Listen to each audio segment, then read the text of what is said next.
You may have asked, when did faith become difficult? It wasn't after Dad died. It wasn't after Mom died.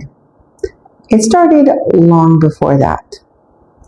I never had an issue having faith in God until that faith started feeling like it was really just a setup for disappointment.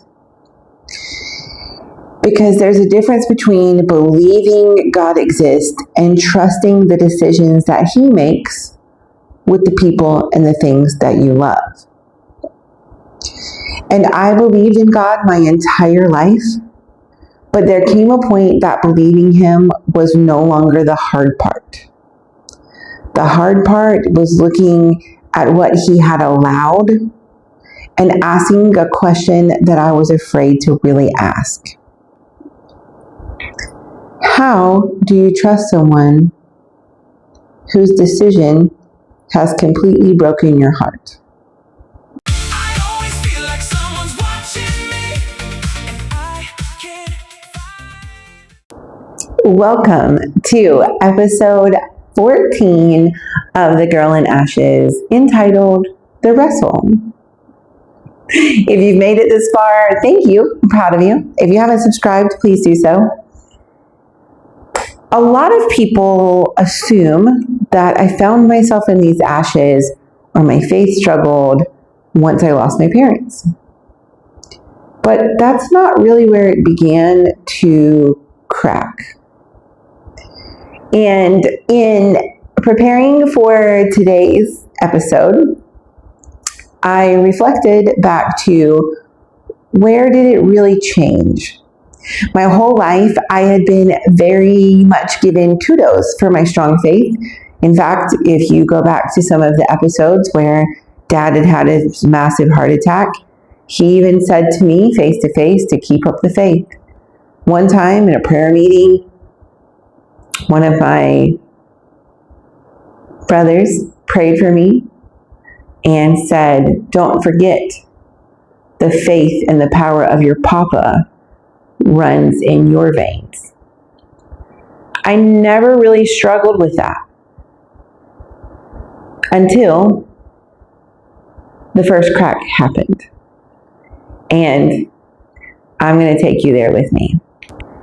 In 2019, at the end, near November time, Dad got really sick, like super sick. And I've told a little bit about this story, but we're going to talk about it for real because it's a pivotal part of where we land in this episode today. When he got really sick, we didn't know what it was, but later found out that he had gotten COVID and survived that. But in the process of that, it destroyed his kidneys. He ended up in the hospital. He wasn't doing well. And at that moment in time, he was allowed one person to be at the hospital with him while they were figuring out what was going wrong. That person was me. For 2 weeks at the beginning of 2021, I sat in the hospital with him. He had already had COVID. It had come and gone, and now he's having health problems he never had before. We didn't realize that the COVID had messed with his kidneys or was having long-term effects because there was not a lot known about it, really, when he was going through it. In fact, they didn't even know to diagnose him with that until later on. So the beginning of 2021, in January, I sat in the hospital with Dad for 2 weeks. He had went through a lot of things, and they started telling him, "It looks like you may need dialysis." Now, that was something that Dad was terrified of. And it was one thing he had desperately asked God to not make him go through. When I sat there all of those days and fought nurses, doctors to keep him alive, to remind him of his allergies, to watch him shrivel up. He lost a ton of weight in those 2 weeks. To have specialists come in and say he needs a heart transplant, he needs a lung transplant, he needs this transplant. We're going to put him on a transplant list, as if this was the end of the journey for him. Now, let's keep in mind he did not exit in 2021, not even close.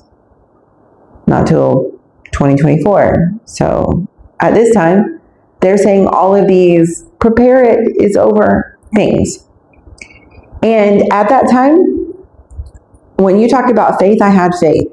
In fact, even though I was already experiencing some brokenness from the hardships that we had already been facing and going through with his COVID sickness and not being able to work for a while and picking up the pieces and all of those things that I did behind the scenes, I was encouraging people at my workplace to say, hey, we believe God's got this. I'm crying and I'm upset, but he's going to pull through. This is not the end. And Dad had really said, I do not want to have to go on dialysis. And I sat in a room while he cried and prayed and reached out to over 2,000 individuals on social media for prayer, all believing that it was going to turn around. Dad went on dialysis. After his first treatment, he was weak, tired, and weeping. I was there. In fact, his first treatment, he almost died. I have a picture that reminds me all the time from January of 2021 of a tiny little Holy Bible. In Dad's first session of getting dialysis, they had tried to do the port to start the dialysis, and something happened, and he was rapidly bleeding out. They couldn't seem to stop the blood. I didn't know what was happening. I was waiting in his room for him to return. It's supposed to be 2 hours. I was waiting for 8. When he finally comes back to me, he's a broken mess, pale, weak, constantly saying, God, I don't understand. I don't understand. God, I don't understand. And he shares the story that while he was laying on the table, bleeding out, a woman appeared, handed him a tiny Bible, laid her hand on the wound, and then disappeared. He had the little Bible, handed it to me even, never saw that woman again. When we asked, we don't know. And you may think, wow, that's amazing. But although that was amazing and an angel that saved his life in that moment, I'm still watching him lay in this bed in the very situation he did not want to be in. And I think it was really that moment that was literally the part that cracked the strong foundation I was known for. Looking back, I think that was the first part, not because my faith had disappeared, because it hadn't. I was still holding on, but because the picture of how God works started changing right then. I had been raised to believe that God could do absolutely anything, and I still believed that. That part didn't change. But for the first time, I began to understand that believing that He can does not mean that He will. Sometimes faith survives diagnoses, but our experience with God changes. That situation didn't make me start believing, but it sure made me start wrestling. What's funny about going through the planning process for this particular episode is that I do have ChatGPT do outlines for me. I type it all out. It kind of puts it in a flowy thing because my brain pattern is a little sporadic. And it constantly kept comparing me to Jacob in the Bible. It's a weird comparison. And I'm like, why do you keep doing this? What are you talking about? And this is kind of how we landed on this title today, because Jacob wrestled. And there are some takeaways from this out of the book of Genesis that I didn't realize were connected to my processing of my own emotions and experiences. But before we talk about his wrestling, there's going to be people who are watching this who do not know the history of Jacob. So let's start with the beginning. Jacob's name stands for heel grabber. In the story of Jacob and Esau, Jacob came last, but he was holding the heel of his brother. He needed to control the narrative even from birth. Jacob was strong, but he was also manipulative, a trickster, but someone who, in all aspects, needed to be in control. He needed to take his brother's birthright. He needed to take his brother's blessing because, oh my gosh, if he didn't know the end result and he didn't know where it was headed, it was just not good. He was the man who kept trying to grab outcomes, control outcomes, and manipulate the outcomes. It connects to my control and need for clarity, complete explanations, and 25 steps of why we are discussing what we are discussing. Jacob finds himself in a moment where he has to wrestle with God. There's not a complete breakdown that leads into scripture of why the mystery angel came to wrestle with Jacob as a representation of God wrestling with him in the night. There was a lot of reasons why. But if I had been Jacob, I probably would have wrestled for like 6 business days because I would have had a lot of questions. I would need to sit down with this strange man and ask, what is the point of this? Can I get a PowerPoint? Why are we doing this?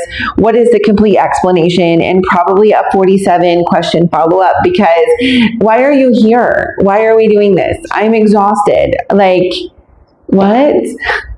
But Jacob wrestled throughout the night. And what fascinates me is not that Jacob wrestled, but it's how he walked away. And this is kind of where it gives me my aha moment. He did go through the struggle and walk away with a blessing, but he also walked away with a limp. Jacob's hip got kind of out of joint or ligament or whatever. His hip got jacked up in this wrestle moment, but he stayed and he wrestled until he got the blessing. But to get the blessing, he also got an injury. Kind of crazy. Not because God hated him and not because God had rejected him, but because sometimes our blessings leave us changed. Maybe certainty wasn't Jacob's blessing, but dependency was. Maybe he had spent his entire life grabbing, arranging, manipulating, controlling, and the blessing was finally learning that he could not walk the same way anymore. Maybe the limp was not about God abandoning him, but it was to prove that the experience was real. And I wonder if I've spent years of my life asking God to give me certainty, to give me security, and all he's wanting to do is to teach me dependence. Ooh. Talk about making notes for this, and it hits hard every time.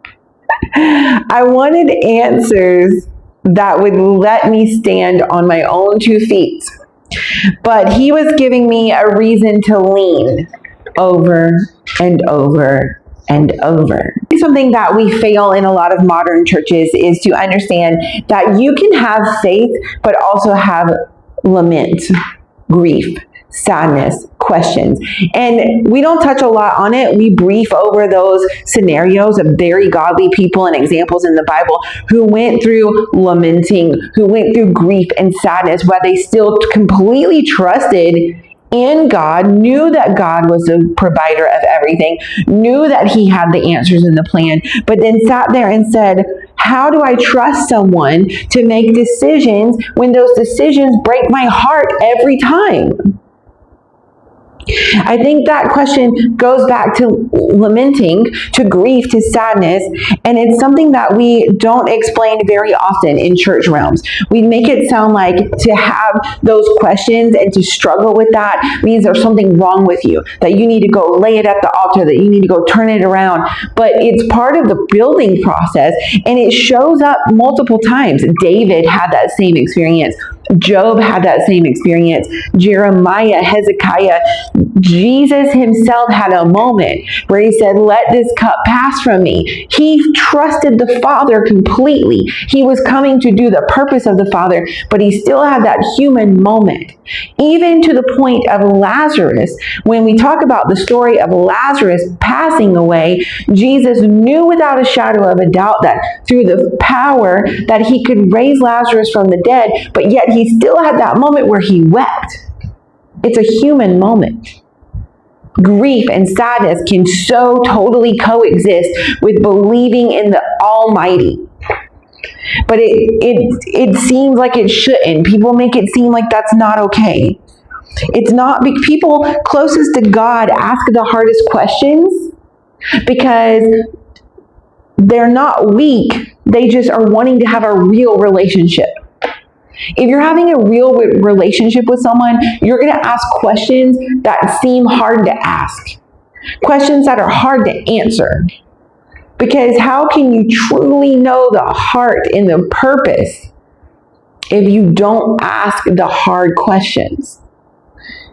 And so, sitting in a moment of grief and sadness and anger doesn't mean that I've laid it to the side, that I have faith in the Almighty. It just means, hey, I'm trying to understand. I'm trying to understand everything I've been taught, and all of these things keep feeling like I'm putting faith into an empty bucket. David had honest questions, abandonment issues, and yet still addressed God and became a man after God's own heart. Job had grief, protest, and cursed the day that he was born, but still said, I will not deny God. Jeremiah had despair, pretending, followed by hope. Habakkuk asked, how long? And Jesus in anguish cried to change the outcome of the cross, but then knew that that wasn't an option. Lamenting is not leaving a relationship, it's bringing pain into the existence of what it is.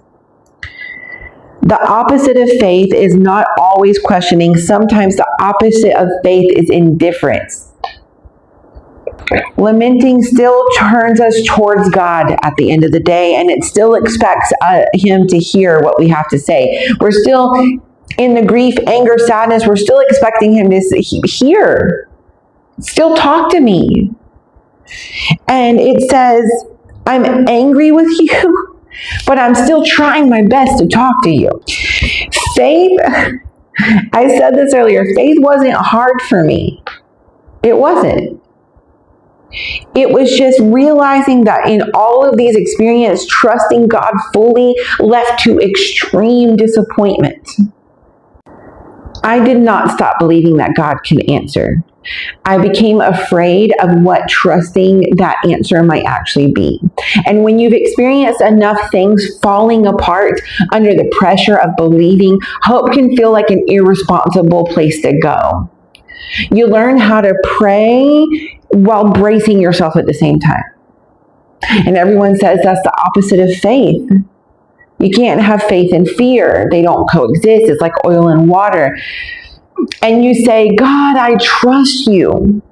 But inside, you're already preparing yourself to survive what that trusting really means. And sometimes we call it surrender when really we're just rehearsing the grief.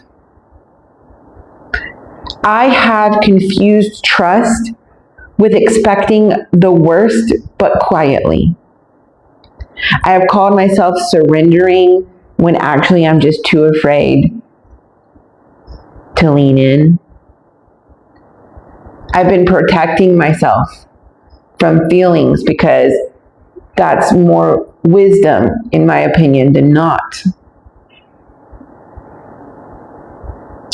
If you wondered through all of these episodes, wow, that grief is hard. Why are we calling this the girl in the ashes? This is the pivotal moment that tells you why. Somewhere in all of this, I started to realize, not in an audible voice, not in a spoken word, that the truth that kept pressing is, Robin, stop feeling like trusting me means that you have to abandon your true feelings. Trust is not pretending. Trust is not emotional numbness. Trust is not smiling through heartbreak as nobody questions your faith. Trust is not calling something good before you're ready.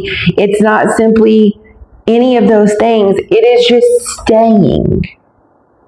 Trust is that moment where you say, listen, I don't understand you. I am hurt. I don't have the answers. I am disappointed. I don't like how this panned out. I don't like what you're doing. But I'm going to stay. Maybe trust is not the absence of the wrestling, but it's refusing to let go in the middle of it. I have been on a journey wrestling, but I have refused to fully let go.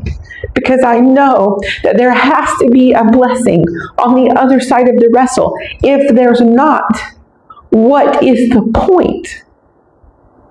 Jacob did not walk away from the wrestle with every single answer. He walked away with a new name, a blessing, and a limp. Jacob had encountered God, and he could no longer walk the way he once did. Maybe that's what the season of my life has been teaching me. Not God explaining himself to me, because why would he?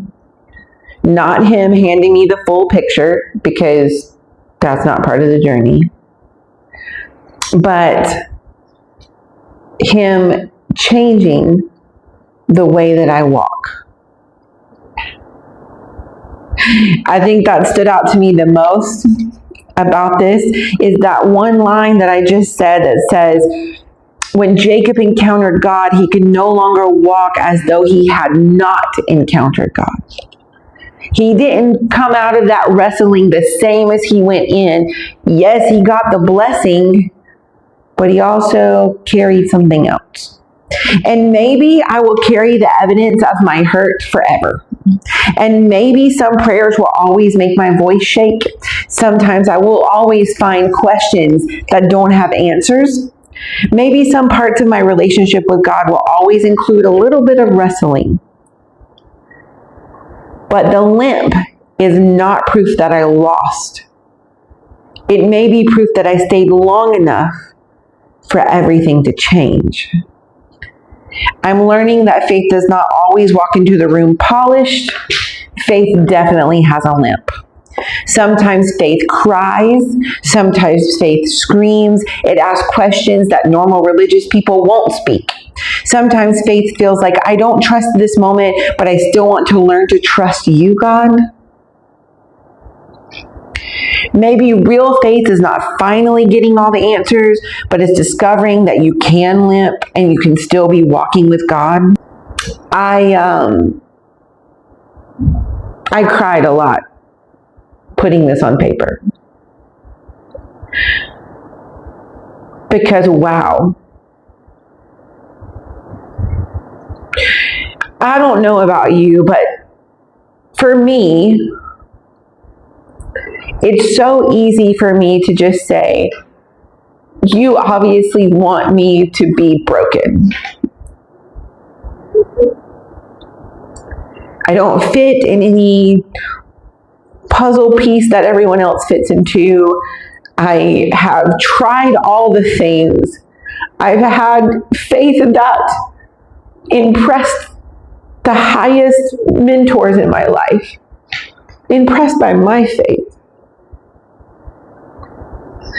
And find myself sitting around going, what good came out of all of it? This whole season of this podcast has really been talking about my wrestle. I've been wrestling, and it's tiring. But I am not ready to give up or let go. And I feel like sometimes when I go through these, it's people listening saying, oh, that's cool for her, but I want it to relate to you too. Have you find yourself in that position where you're wrestling? Everything that you've had is gone or changed or broken. Is it a relationship? Is it a husband? Is it a wife? Is it a child? Is it a church? Is it your parents? Grief, sadness, separation, loneliness? All of those things leave you with questions. And it's not wrong to question, despite what you may have been told in the past, as long as you don't let go. There is still one part of this wrestle that I have not talked about. What happens when you keep showing up, you keep praying, you keep asking, and God is just silent?